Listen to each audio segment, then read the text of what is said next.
అంటే మత్తయి సువార్త 2వ అధ్యాయం 12వ వచనం. మత్తయి సువార్త 2వ అధ్యాయం 12వ వచనం. తరువాత హేరోదు వద్దకు వెళ్ళవద్దని స్వప్నమందు దేవుని చేత బోధింపబడిన వారై వారు మరి యొక్క మార్గమున దేశములకు తిరిగి వెళ్ళి. ఎవరు? తూర్పు దేశపు జ్ఞానులు. హేరోదు ఏం చెప్పాడంటే, పోయి పూజ చేసి ఎక్కడ ఉన్నాడో నాకు చెప్పండి, నేను కూడా పోయి పూజ చేస్తా అన్నాడు. నిజంగా పూజ చేయడానికి కాదు, చెప్పడానికి. వీళ్ళు ముందు హేరోదు దగ్గర పోయి అడుగుతూ ఉంటారు కదా, తూర్పు దేశపు జ్ఞానులు, యూదుల రాజుగా పుట్టినవాడు ఎక్కడ? ఎక్కడ యూదుల రాజుగా పుట్టినవాడు ఎక్కడ? ఈరోజు నిన్నులను కూడా తూర్పు దేశపు జ్ఞానులతో సమానంగా ఉంచారు. ఈరోజు మన అంశం 6వ వర్తమానంలో బలవర్తమానంలో కూడా తూర్పు దేశపు జ్ఞానులు. ఈ జ్ఞానుల నుంచి మనం ఏం నేర్చుకోవాలి?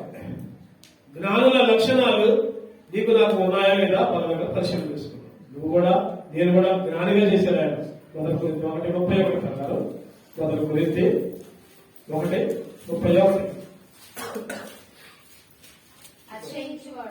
అతిశయించువాడు ప్రభువునందే అతిశయింపవలెనని రాయబడినది నెరవేరునది. దేవుడు జ్ఞానమును నీతియు, ఆయనే మనకు జ్ఞానంగా ఉన్నాడు, ఆయనే మనకు నీతిగా ఉన్నాడు, ఆయనే మనకి పరిశుద్ధతగా విమోచనగా నిన్ను జ్ఞానవంతులుగా చేసిండు, నీతిమంతులుగా చేసిండు, విమోచించిండు, పరిశుద్ధత కలిగిన వారిగా చేసిండు. మరి ఆ జ్ఞానము కలిగి ప్రవర్తించాలి. ఈ జ్ఞానులు ఏం చేశారు చెప్పండి? 2వ చదువుకున్న భాగం బట్టి హేరోదు దగ్గర పోయి యూదుల రాజుగా పుట్టిన వారు ఎక్కడ? ఈరోజు 5 విషయాలు ధ్యానం చేసుకుందాం. 5 విషయాలు కూడా అక్కాలు సంబంధించి వాటి గురించి మనం ధ్యానించుకుందాం. 5 విషయాలు. ఎక్కడ యూదుల రాజుగా పుట్టినవాడు ఎక్కడ? ఒకటోది ఏంటంటే అన్వేషణ. ఎక్కడ అంటే వెతకడం, అన్వేషించడం.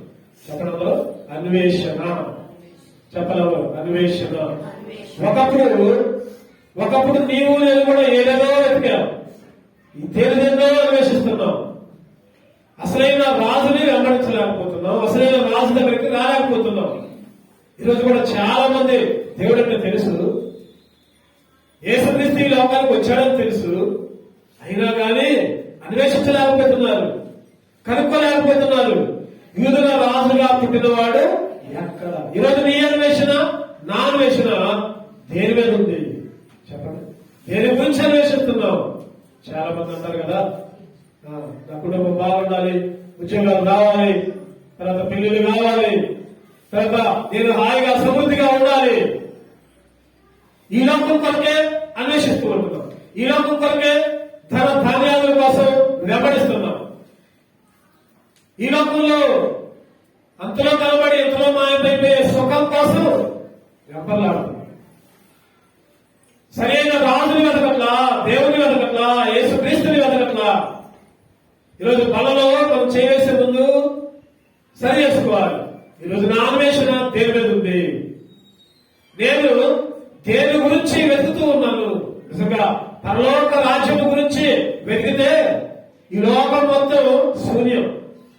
మత్తయి సువార్తలో యేసుక్రీస్తు కొండ మీద ప్రసంగంలో చెప్తా ఉంటాడు కదా, ఏమి తిందుమా, ఏమి త్రాగుదమా, ఏమి భరించుకుందామా అని ప్రజలంట చింతిస్తా ఉంటారు. ఆయన అన్నాడు, పరలోక రాజ్యము వెతుకుడి, అప్పుడు అవన్నీ కూడా. పరలోక రాజ్యాన్ని వెతకండి, దేవుని మందిరాన్ని వెతకండి, దేవుణ్ణి వెతకండి, యూదుల రాజుని వెతకండి. అప్పుడే నీకు ఏది కావాలంటే అదే దేవుడు దయచేస్తా ఉంటాడు. పరలోక రాజ్యాన్ని వెతకకుండా, దేవుణ్ణి వెతకకుండా, ఆయన మందిరాన్ని, ఆయన ఇంటిని వెతకకుండా ఈ లోకంలో దేని గురించో వెతికితే ఇవన్నీ ఉంటాయి. మంచిదే, పరలోక రాజ్యం ఉండవు. సమరయ స్త్రీతో తప్పిక తీసుకుందామని యేసుక్రీస్తు వస్తే, అమ్మా నేను ఎవరో అని తెలుసుకున్నావు. అసలు నువ్వు యోహాను సువార్త 4వ అధ్యాయం చక్కగా మాట్లాడుతుంది. యోహాను సువార్త 4వ అధ్యాయం 10వ వచనం. అందుకు యేసు నీవు దేవుని వరమును నాకు దాహమునకు ఇమ్మని ఎలాగూ అడుగుచున్నావని ఆయనతో చెప్పాడు. ఎలాగనగా 9వ 10వ వచనం కదా, నిన్ను అడుగుచున్న వాడెవడు, నాకు దాహమునకు ఇమ్మని నిన్ను అడుగుచున్న వాడెవడు, అది ఎరిగి ఉంటే నీవు ఆయనను అడుగుదువు, ఆయన నీకు జీవ జలమిచ్చుదని ఆమెతో. జీవ జలమిచ్చే వాడిని వదిలిపెడుతున్నారు, ఎక్కడికెక్కడికో పోతున్నారు, ఏదో ఇస్తున్నారు దాన ధర్మాలని. లేకపోతే కొంతమంది చెప్తున్నారు కదా, మేము అక్కడికి పోయి మా తల వెంట్రుకలు అర్పించుకొని వస్తున్నామని. ఇవన్నీ అక్కర్లా, ఎక్కడెక్కడ వెతకక్కర్లా, యేసు దగ్గరికి రా, యేసు క్రీస్తుని అన్వేషించు. ఇంకా బాప్తిసం తీసుకున్న వాళ్ళు కూడా, రక్షణ పొందిన వాళ్ళు కూడా వెనకబడుతున్నారు. ఇది అక్కసేపే, బదులులో ఉన్నంతసేపే, తర్వాత అన్ని లోకం కొరకు వెంబడించడమే, లోకాన్ని అన్వేషించడమే. యేసు వైపు చూడట్లా, ఈ లోకంకి వెళ్ళి చూస్తున్నారు, డబ్బుకి వెళ్ళి చూస్తున్నారు, బంధువులకి వెళ్ళి చూస్తున్నారు, లేకపోతే ఎవరైతే మేలు చేస్తారో వాళ్ళకి వెళ్ళి చూస్తున్నారు. ఇవన్నీ పనికిరానివి. యేసుని వెంబడించి, యేసుని వెతుకు, యేసు వైపు చూడు. ఎప్పుడు 12:2, ఎప్పుడు 12:2. మనము కూడా ప్రతి వారమును సులువుగా చిక్కులు పెట్టు పాపములు విడిచిపెట్టు, విశ్వాసములకు కర్తయు దాన్ని కొనసాగించు వాడైనా యేసు వైపు చూచుచు పందెము రంగములో ఎదుట ఉంచబడిన పందెములో ఓపిక మన ఎదుట పందెపు రంగం ఉంది. గురి ఎందుకు పోవాలంటే పక్కన చూడకూడదు, యేసు వైపే చూడాలి. యేసుక్రీస్తుని చూచినంతసేపు పేతురు నేల మీద నడిచింది, అవునా కదా? యేసుక్రీస్తుని చూసినంతసేపు పేతురు నేల మీద నడిచింది. ఎప్పుడైతే పక్కకు చూసిండో మునిగిపోతాం. ఈరోజు యేసు వైపు చూడు. యేసు వైపు చూడకుండా నీ కుటుంబం వైపు, నీ ఆస్తుల వైపు, లేదా నీ పండగల వైపు, నీ ఆచారాలు, నీ సాంప్రదాయాలని పక్కన పెట్టు. యేసు వైపు చూడు, అన్వేషించు. వాళ్ళు తూర్పు దేశం నాయకులు చాలా చక్కగా పని చేశారు, నక్షత్రాలు వెంబడించారు, కానీ అంకరత్వాలు పోయారు. హీరో దగ్గర పోకూడదు. నాకైతే హీరో దగ్గర పోయారు, రాజుల దగ్గర పోతున్నారు, అధికారుల దగ్గరకు పోతున్నారు. ఈరోజు నీవు నేను కూడా చాలా సార్లు అధికారుల దగ్గరికి, రాజుల దగ్గరికి, స్టేషన్ల దగ్గరికి, సరే తప్పదు కొన్ని పరిస్థితుల్లో, వాళ్ళకంటే ఎక్కువగా యేసు వైపు చూడు. కొన్ని సందర్భాలు తప్పదు, వాళ్ళకంటే ఎక్కువగా యేసు వైపు. ఆ హేరోదు ఎవరో హేరోదు ధర్మాత్ముడు, పాపి, యేసుక్రీస్తుని చంపాలని ఆలోచించిన వాడు, తన తమ్ముడి భార్యని దగ్గర పెట్టుకొని తన తమ్ముడిని చంపిన వాడు, ఎన్నో కార్యాలు, వ్యతిరేకమైన కార్యాలు చేసిన వాడు ఆయన దగ్గరకు పోయాడు.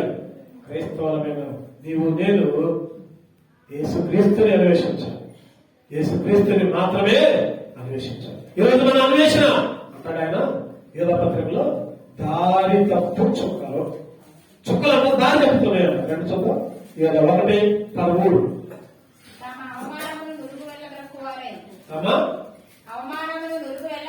అవమానము నురుగు వెళ్ళగక్కువారై సముద్రం యొక్క ప్రచండమైన అలలుగా మార్గము తప్పి తిరుగు చుక్కలుగానే ఉన్నారు.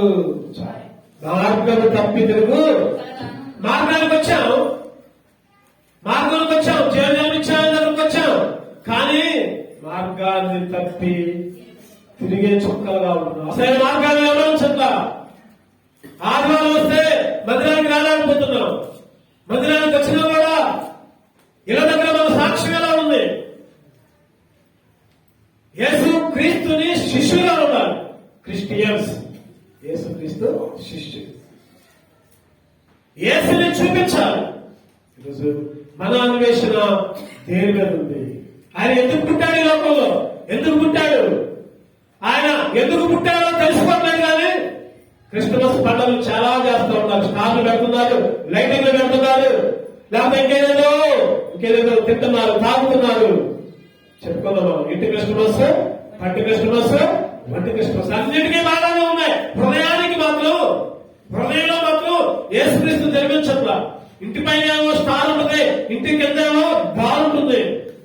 తాగుబోతులుగా, తిరుగుబోతులుగా క్రైస్తవులే ప్రపంచం మొత్తం సర్వే చేశారు. ముందు చెప్పుకోదు.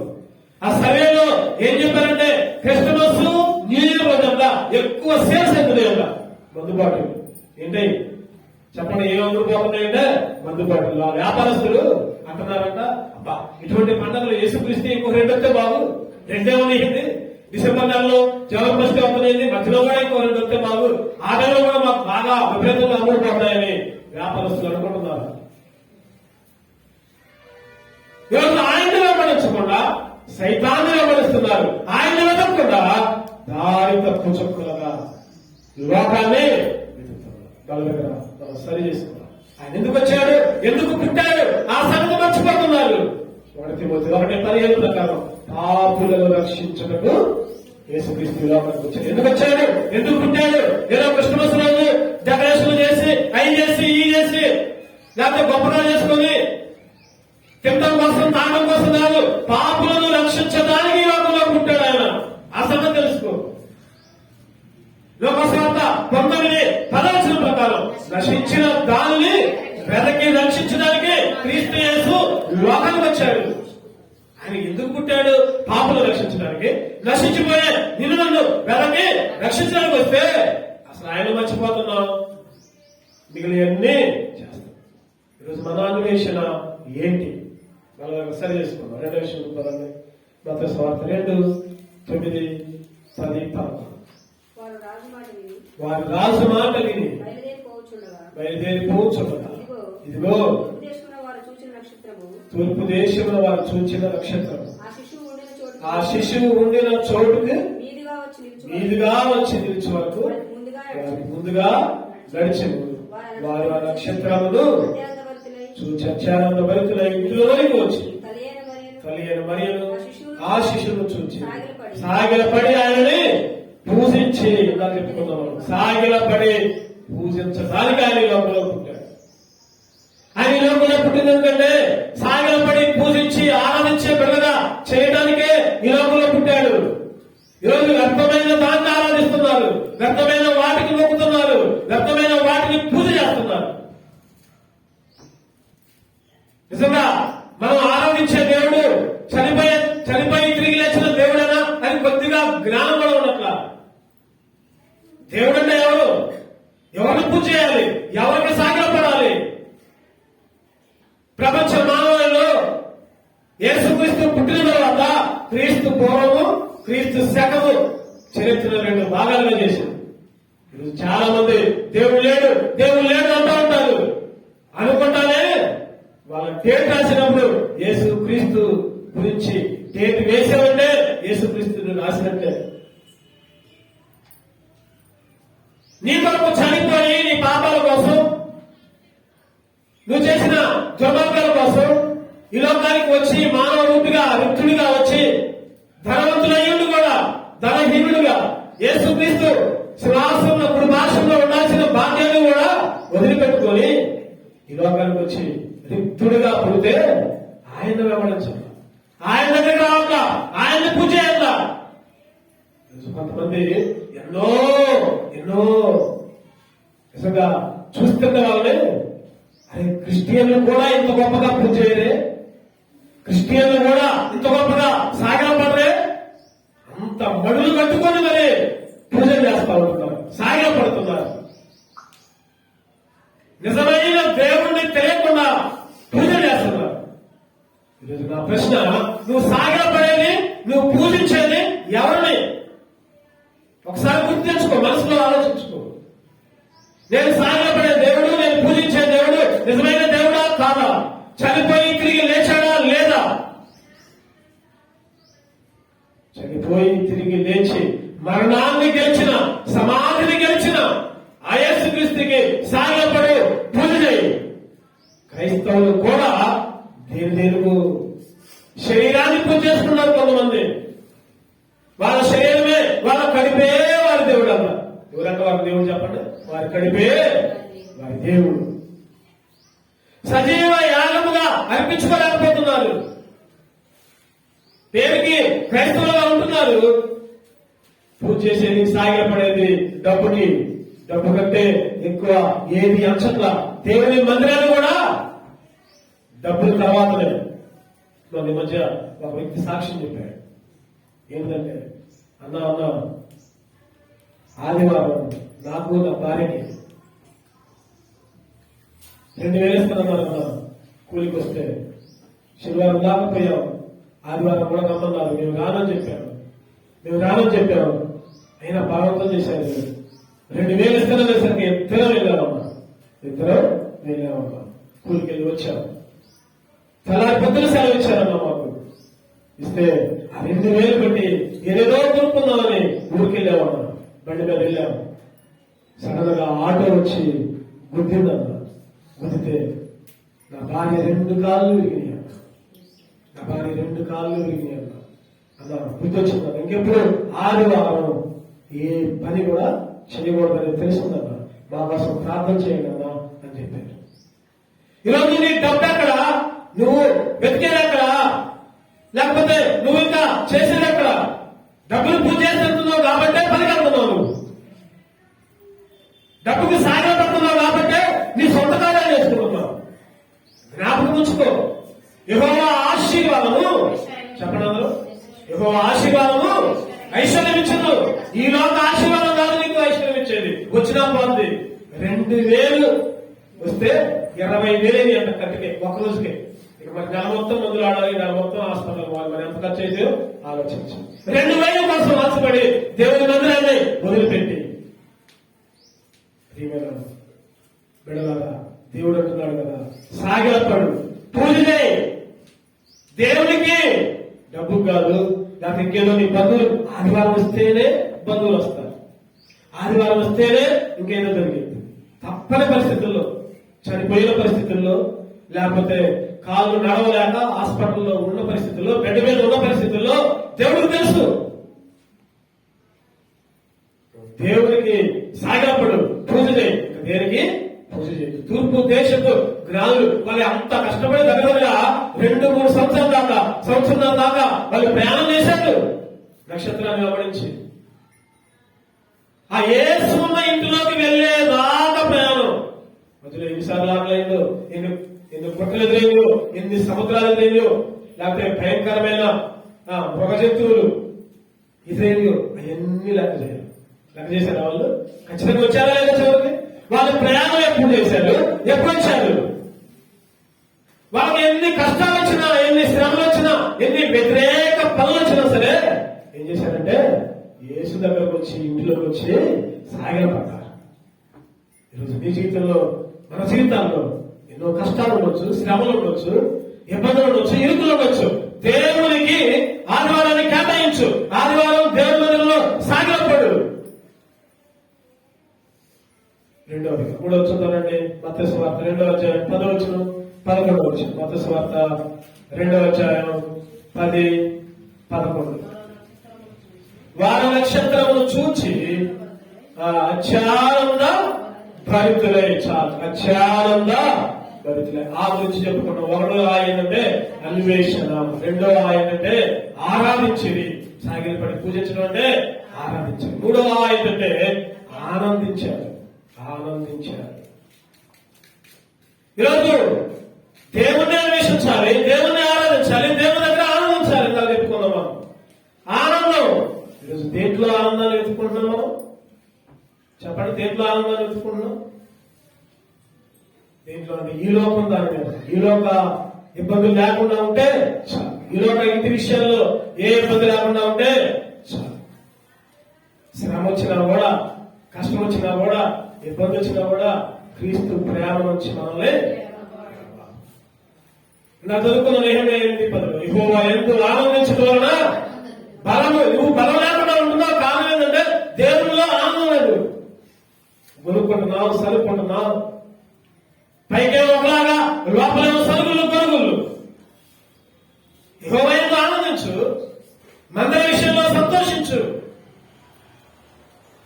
యెహోవా యందు ఆనందించడం వలన నీకు అన్ని బాధలు సరే, ఎన్ని కష్టాలున్నా పౌలనే ఉంటాడు. శ్రమైనా, వస్త్రహీనతైనా, కరువైనా. రోమీయులకు రాసిన పత్రిక 8:35. రోమీయులకు రాసిన పత్రిక 8:35.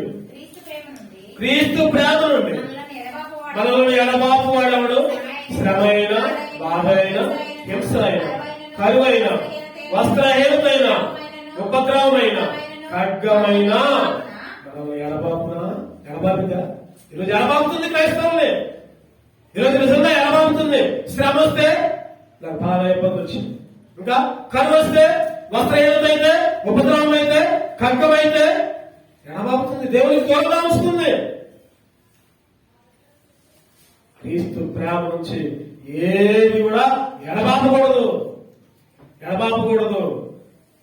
క్రీస్తు ప్రేమ తర్వాత నీకు ఎన్ని కష్టాలైనా ఉన్నాయి. ఒక అక్క చెబుతుంది కదా, అయ్యా నాకన్నీ బాధలేనయ్యా, నాకన్నీ శ్రమలేనయ్యా, కానీ మందిరంలో వచ్చి కూర్చుంటే, మందిరంలో ఏమైనా పని చేస్తే, మందిరంలో వస్తే నాకు ఎంతో ఆనందం అయ్యా. నాకు ఇంటి దగ్గర ఉన్నప్పుడల్లా మందిరం గురించే బాధ. కష్టమైన, శ్రమైన అంటున్నారంట. అందరూ అంటున్నారంట, ఏం చేసిందమ్మా నీకు? దేవుడు ఏం చేసిండు? నీకు అన్ని కష్టాలు వచ్చినాయి, నీకు అన్ని ఇబ్బందులు వచ్చినాయి, అయినా ఎందుకమ్మా మందిరం ఊకు ప్రాంతంలో అని అక్క ఏది నన్ను ఎడబాపదు. క్రీస్తు ప్రేమ నుంచి ఏది నన్ను ఆనందమే, సంతోషమే. ఈరోజు ప్రతి విషయంలో కూడా ఆనందించే విధంగా ఉండాలి. కష్టం వచ్చినా, శ్రమ వచ్చినా, ఇబ్బంది వచ్చినా నిజంగా ఆనందిస్తున్నావా? ఈరోజు అన్వేషించాలి, ఆరాధించాలి, ఆనందించాలి. క్లుప్తంగా చూసుకుందాం. 4 విషయం. మత్తయి సువార్త 2:10-11. వారి నక్షత్రము చూచి అత్యానంద భరితులై ఇంటిలోనికి వచ్చి తల్లి అయిన మరియను ఆ శిశువును చూచి సాగిలపడి ఆయన పూజించి తమ పెట్టెలు విప్పి బంగారములు, సాంబ్రాణులు, గోడములు కానుకలుగా ఏం చేశారంట? పెట్టెలు విప్పి కానుకలుగా సమర్పించిరి. 4వ విషయం ఏంటంటే అర్పించిరి. చెప్పండి, అర్పించిరి. నోరు తెరవాలి. అప్పుడే గుర్తున్నాయి. అన్వేషించారు తెలుగుదేశాలు, ఆరాధించారు, ఆనందించారు. 4వదిగా అర్పించారు. అర్పణ ఎంతో గొప్పది. అర్పించడం ఎంతో గొప్పది. అర్పణ అంటే నీ చేతుల పనులు, నీ శరీరం గురించి ఏదైనా అర్పించు దేవుడికి. అర్పించడం అంటే ఏదో కానుకలు వేయటం, సందాలు వేయటం అది కాదు. హృదయాన్ని అర్పించు. పైకి ఎంత కానుకలు ఇచ్చినా, లేకపోతే ఇంకా ఏం చేసినా, క్రిస్మస్ కదా ఊరు మొత్తం భోజనాలు పెట్టినా అయి సున్నా. నీ హృదయాన్ని అర్పించు. వీళ్ళైతే అర్పించారు, సమర్పించారు. 2 భార్యాభర్తలు ఏం చేశారంటే అర్పించట్లా పూర్తిగా. కొంత దాచుకొని కొంత పేతురు పాదాల దగ్గర పెట్టారంట. ఎవరు చెప్పండి? అననీయ, వాళ్ళకి వచ్చిన దాంట్లో కొద్దిగా దాచుకున్నారంట, కొద్దిగా పాదాల దగ్గర పెట్టారు. ఏం జరిగింది చెప్పండి? ఇద్దరు ఒకరి తర్వాత ఒకళ్ళు చనిపోయారు. ఈరోజు ఏం దాచుకుంటున్నావా? ఈరోజు నీ పనిని దాచుకుంటున్నావా? నీ కష్టాన్ని దాచుకుంటున్నావా? మందుల విషయంలో మొన్న క్రిస్మస్ ముందు రాత్రి అనమాట, నేను మా తమ్ముళ్ళు వచ్చాము చేపలు ఎత్తాం. అసలు చర్చి మొత్తం కడిగి శుభ్రంగా ఉంది. ఫ్యాన్లు వేశారు. నాకు ఆశ్చర్యమైంది. అసలు ఎవరు చేశారా ఈ పని?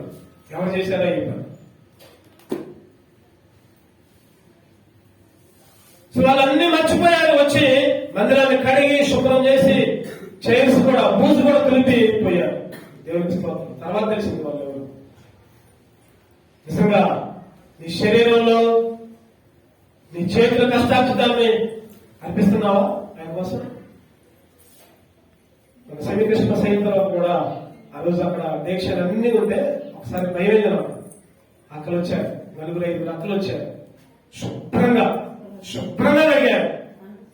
శుభ్రంగా కడిగి ఎక్కడ పెట్టారు. ఇంట్లో బయట.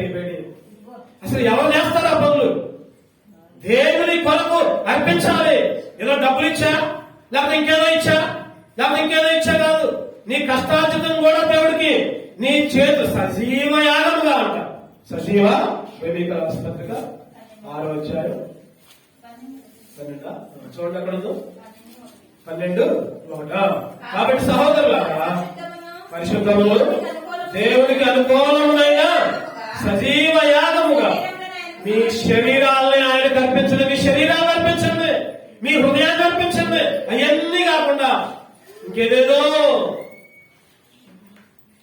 జ్ఞానులైతే పెట్టెలు విప్పి అర్పించారు. సమయంలో ఆర్డర్ చేయాలంటా ఉంటే మన సమయంలో బలు అర్పించడం కంటే ఆజ్ఞను చెప్పండి, ఆజ్ఞ కైకొనుట దేవుని మాటలు విను, దేవుని వాక్యాలు విను, దేవుని ఆజ్ఞలు పాటించు ముందు. తర్వాత బలు, చందాలు, డబ్బులు ఇవన్నీ తర్వాత. దేవునికి లోపడు, దేవుని విషయంలో, మన విషయంలో ఆత్రత కలిగి ఉండు, అర్పించు. సులభం అన్నాడు కదా, అయ్యా నా దగ్గర ఏముందయ్యా నీకు, నా దగ్గర ఉన్నది మొత్తం నీదేనయ్యా, సమస్తము నీదేనయ్యా, నీ దాంట్లోనే నీకు పంపిస్తాను. మొదటి సమయంలో 15 1 దినవృత్తాంతం 29:14. మొదటి దినవృత్తాంతం 29:14. మనకున్నది మొత్తం ఆయనదే కదా. మొదటి దినవృత్తాంతాలు 29:14. ఈ ప్రకారం మన పూర్వకముగా ఇచ్చే సామర్థ్యము మా ముందుకు నేను ఎంత నాత్రపోవాలను, నా చెల్లెంత మాత్రము సమస్తము నీ వల్ల కలిగింది కదా. నీ స్వసంపాద్యంలో కొంత మేము నీకు ఇచ్చాము. మనకున్నది మొత్తం ఆయనదే కదా. ఆయన దాంట్లోనే కొద్దిగా ఇస్తున్నాం. సంవత్సరంలో ఒక 2 రోజులు 3 రోజులు దేవుని మందిరం కోసం కేటాయిస్తున్నాం. మనకు వచ్చిన లాభంలో ఒక 10% ఇస్తున్నాం. మొత్తం ఆయనదే. దశంభాగాలు ఇస్తున్నాం, మొత్తం ఆయనదే. సమస్తము నీదే కదా. నాకున్న ప్రతిదీ నీదే కదా ప్రభా. అందుకే మొత్తం అర్పించే బిడ్డగా నన్ను వాళ్ళ దగ్గర మనం పరిశీలించుకోవాలి. ఏమనిపిస్తున్నావు ఆయన? తూర్పు దేశం జ్ఞానులైతే అర్పించారు, మొత్తం పెట్టెలు తెలిసి పూర్తిగా అర్పించారు. 4వ విషయం అర్పించారు. చివరిగా 5వ విషయం చూసుకున్నారండి. మత్తయి సువార్త 2:12 తరువాత ఏ రోజునంతకు వెళ్ళవద్దని స్వప్నమందు దేవుని చేత బోధింపబడిన వారై వారు మరి ఒక మార్గమున తమ దేశములకు తిరిగి వెళ్ళడం చోటుకు వెళ్ళారు. మనుషులను ఆశ్రయించారు, రాజులను ఆశ్రయించారు, హేరోదు దగ్గరికి వెళ్ళారు, హేరోదును అన్వేషించారు. చాలా చక్కగా బయలుదేరారు చుక్కలు కలుపుకుందామని. కానీ మధ్యలో సైతాన్ని ఏం చేసినాడు? దారి తప్పు చుక్కలాగా హేరోదు దగ్గరికి పంపించింది. తర్వాత దేవుని చేత చక్కని మాట చూద్దామంటే దేవుని చేత బోధింపబడిన వారై, దేవుని చేత బోధింపబడిన వేరొక మార్గం.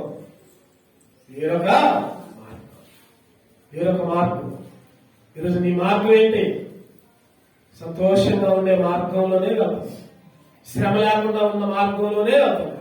దేవుని కొరకు కొద్దిగా కష్టపడుతున్నా. అరే 10ంటికి చర్చి కదా, ఒక పావు గంట తర్వాత 10 పావుగంట చర్చికి వెళ్దాం.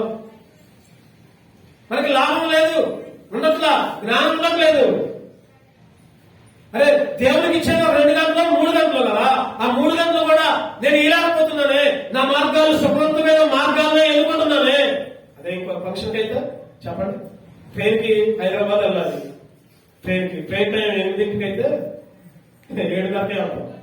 ఈ మధ్య గోల్కొండకి 8:30 అయితే మేము కారులో వెళ్ళాం. సువార్తను 8:15 కరెక్ట్ టైం అయితే 7:30కే వెళ్ళాం. ట్రైన్ వచ్చింది 8:09.